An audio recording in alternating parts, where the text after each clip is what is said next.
Just দেখো উপরের কাজগুলো কত সুন্দর লাগছে। এই হচ্ছে ঠাকুর, জাস্ট দেখো। সব প্রত্যেকটা পুজো কিন্তু এখানে পরপরই হয়, ভিতরটা কিন্তু অপরূপ সুন্দর লাগছে। এই হচ্ছে মণ্ডপটা, তিরুপতি মন্দিরের আদলে একটি মণ্ডপ। দেখতে হচ্ছে এখানে কিন্তু হাওড়া দাসনগর যুব সংঘ, আর এই যে রাস্তাটা গেছে এইখানেই কিন্তু মেন পুজোটা হচ্ছে। রাস্তার ওপর কিন্তু একটা ব্রুজ খলিফার মতো কিন্তু বিশাল বড় একটা গেট করেছে, দাসনগর তরুণ সংঘের গেট। আর এখানে কিন্তু বেশ কয়েকটা কিন্তু বড় পুজো কিন্তু হয়, তোদূর কিন্তু চোখ যায় দেখতে পাচ্ছি এরকম লাইটের গেট কিন্তু সারি সারি ভাবে কিন্তু লাগানো রয়েছে। মেন রোড ধরে এসে কিন্তু এই যে সামনে একটা মাঠ রয়েছে, এখানে কিন্তু মণ্ডপ, এটা কিন্তু তরুণ সংঘ ক্লাবের ঠাকুর। তো চলো ভিতরে গিয়ে দেখি এবারে ওদের থিম কি রয়েছে। এই হচ্ছে মাঠ, আর আমাদের সামনেই কিন্তু রয়েছে মণ্ডপ, আর এদিকে কিন্তু কিছু ফাংশন হচ্ছে। এবারে কিন্তু এদের যে থিমটা সেটা হচ্ছে মানত। আর এই হচ্ছে মণ্ডপের সামনের ফ্রন্টটা। আমি একটা ভিডিও বানিয়েছিলাম ইউটিউবে দুর্গাপুজোর সময়, ক্লাবটার নাম মনে নেই, তবে মমতা ব্যানার্জির বাড়ির সামনে কালীঘাটের সামনে একটা পুজো হয়েছিল, প্রায় 3 লক্ষ 3.5 লক্ষ লোক কিন্তু ওই ভিডিওটা দেখেছিল। ঠিক সেই থিমের ওপরেই কিন্তু মানত, এখানেও কিন্তু সেই থিমটা করা হয়েছে দেখতে পাচ্ছ। আর এটা কিন্তু এখনো উদ্বোধন হয়নি, জাস্ট আজকেই উদ্বোধন হবে 1 তারিখ। আর ভিতরটা কিন্তু অপরূপ সুন্দর লাগছে, জাস্ট দেখো উপরের কাজগুলো কত সুন্দর লাগছে, ওয়াও। আর সামনেই কিন্তু একদম রাজপ্রাসাদের মতো সুন্দর সুন্দর বাতিতে কিন্তু জ্বলে উঠেছে লাইট, আর একদম সামনে কিন্তু রয়েছে মাতৃ প্রতিমা। আর এই জায়গাটা জাস্ট দেখো, আমরা যে মানতপুরীতে যে মানত করি সেই পুরো কনসেপ্টটা এখানে তুলে ধরেছে দেখতে পাচ্ছি। এখানে ইট দিয়ে বাঁধা রয়েছে একটা গাছের ডালে, ঠিক আছে। আর চারিদিকটা কিন্তু জাস্ট সেরা লাগছে, সেরা। আর বাঁ সাইডে যদি যাই, এখানে রয়েছে কিন্তু একটা নন্দী মহারাজের মূর্তি, এখানে একটা ছোট শিবলিঙ্গ রয়েছে। আর এদিকে কিন্তু প্রচুর দেবদেবীর কিন্তু ছবি রয়েছে দেখতে পাচ্ছ। সত্যি অসাধারণ লাগছে, একটা পবিত্র জায়গা মনে হচ্ছে পুরো, একদম প্যান্ডেলটা এত সুন্দর করে সাজিয়েছে। আর এখানে দেখো, এটা হচ্ছে যত সম্ভব জগদ্ধাত্রী ঠাকুর তৈরি হচ্ছে, এরকম একটা সুন্দর কাঠামো কিন্তু এখানে রয়েছে। আর এখানে কিন্তু বজরংবলীর মূর্তি রয়েছে একটা, দেখো জাস্ট অপূর্ব লাগছে। আর ঠিক পাশেই কিন্তু এখানে সরস্বতী ঠাকুরের মেন যে মাতৃ প্রতিমা সেটি রয়েছে।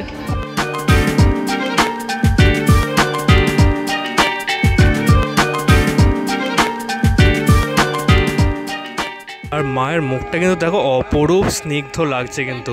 আর পুরো সাজসজ্জাটা হলুদ শাড়ি পরিয়েছে, জাস্ট অসাধারণ কিন্তু লাগছে। প্রতিমা শিল্পী হচ্ছেন পীযূষ বাগ। যে মণ্ডপটা রয়েছে দেখতে পাচ্ছ, সেখানে ছোট ছোট কিন্তু তোমার পলা যে রয়েছে, পলাগুলো কিন্তু এরকম গোল গোল করে ডিজাইন করে মাতৃ প্রতিমার যে সামনের ফ্রন্ট লুকটা সেটা কিন্তু তৈরি করা হয়েছে। এখানে না এলে কিন্তু তোমরা বুঝতে পারবে না। আর এখানে কিন্তু প্রচুর বড় ক্যাপাসিটি রয়েছে, মানে এখানে কিন্তু প্রচুর লোক দাঁড়িয়ে পুরো মণ্ডপটাকে কিন্তু প্রদক্ষিণ করতে পারবে।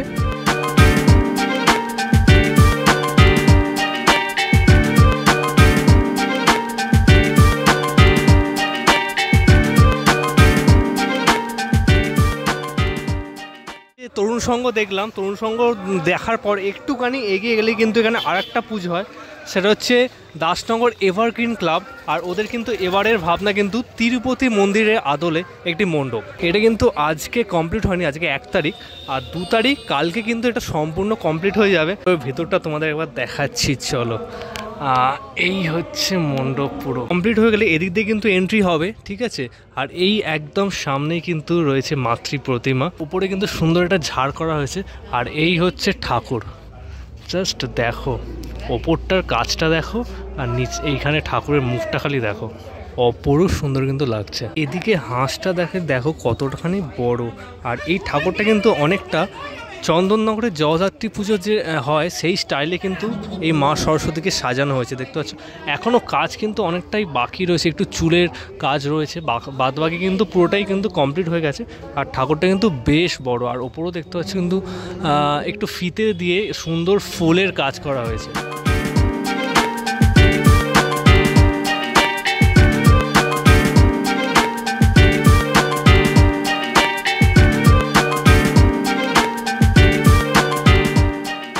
এই যে বড় লাইটের গেটটা করেছে এটা কিন্তু দাসনগর ভাই ভাই সংঘ ক্লাব।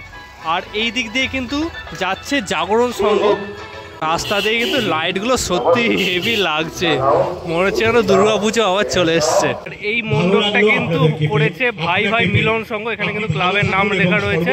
আর এই ক্লাবের পাশেই কিন্তু এখানে স্টেজ করে কিন্তু প্রোগ্রাম হচ্ছে, আর ঠিক পাশেই কিন্তু এই যে মণ্ডপ, এই হচ্ছে লাইটের গেট, এখান দিয়ে কিন্তু মণ্ডপের প্রবেশ।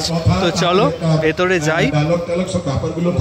ভেতরটা কিন্তু সত্যি হেভি করেছে, দেখো এখানে পাহাড়ের গায়ে কিন্তু সুন্দর সুন্দর পেন্টিং করেছে। তো চলো মণ্ডপের ভিতরে প্রবেশ করি।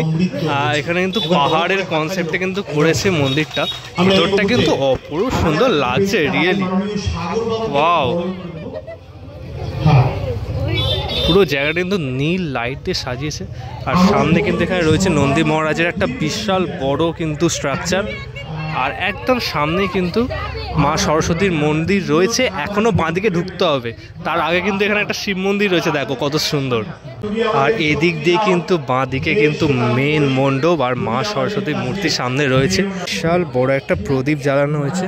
আর এটা মনে হচ্ছে মেন পুজো হবে এই ঠাকুরটা। আর এটা কিন্তু সামনে একটা বড় সরস্বতী ঠাকুর রয়েছে, দেখতে পাচ্ছ মুখখানা কিন্তু অসাধারণ লাগছে, অন্যরকম একটা স্ট্রাকচার। এখানে একটা ছোট্ট একটা বাঘ রয়েছে, এখানে খরগোশ, হাঁস, মানে সব মিলে কিন্তু সুন্দর একটা ছবি।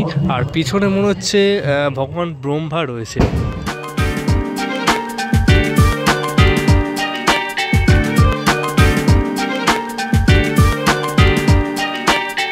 হচ্ছে জাগরণ সংঘ পুজো প্যান্ডেলের গেট, চলো ভিতরে যাই।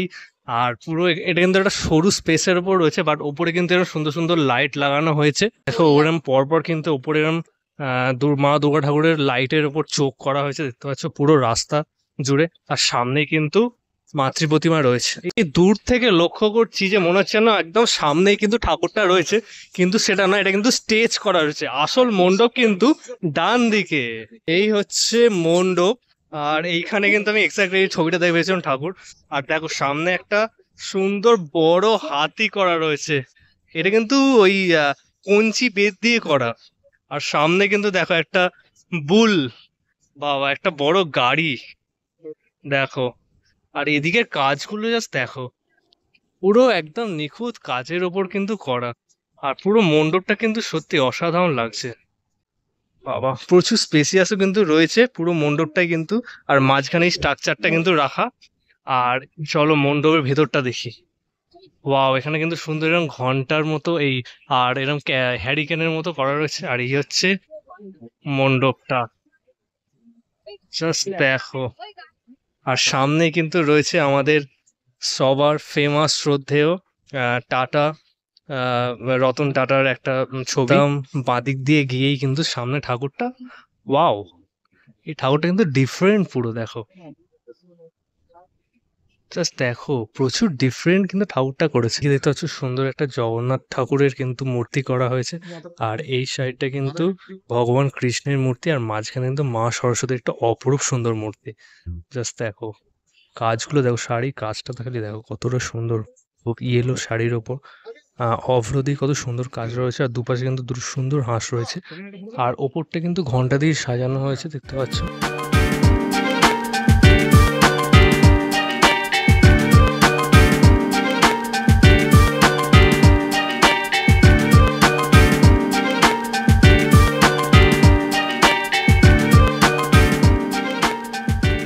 হাওড়া দাসনগরে কিন্তু এরকম চারটে বড় বড় পুজো কিন্তু তোমরা দেখতে যাবে, পুরো প্রত্যেকটা পুজো কিন্তু এখানে পরপরই হয়। তো কোনো অসুবিধা নেই, এই লাইন ধরে এলে কিন্তু তোমরা পরপর প্রত্যেকটা পুজো দেখতে পেয়ে যাবে।